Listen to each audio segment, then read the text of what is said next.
Para sa video lecture na ito, tatalakayin natin ngayon ang isa sa pinakamahalagang talumpati sa kasaysayan ng ating wika, ang talumpati ni Manuel L. Quezon tungkol sa wikang pambansa.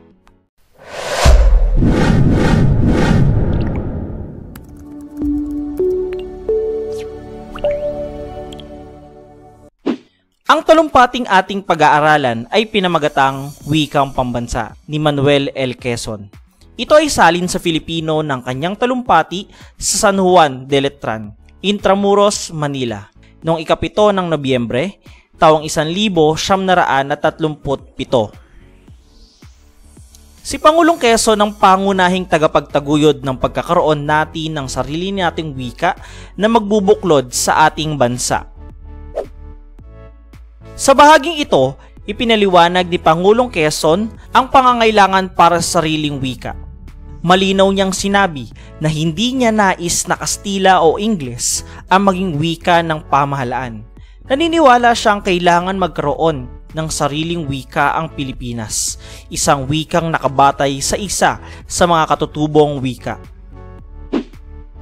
Ayon kay Quezon, ang kawalan ng ating sariling wikang pambansa ang pinagmulan ng karamihan sa mga suliranin o pagkukulang na kasulukuyang nararanasan sa bansa.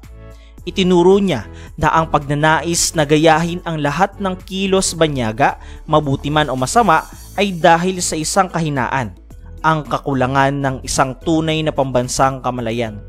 At isa sa pinakamahalagang punto ay ito: hindi maaaring magkaroon ng pambansang kamalayan kung walang wikang ginagamit ng lahat.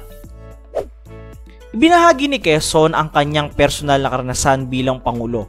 Sinabi niya na nauunawaan lang niya kung gaano kahirap ang kakulangan ng wikang pambansa noong naging Pangulo siya.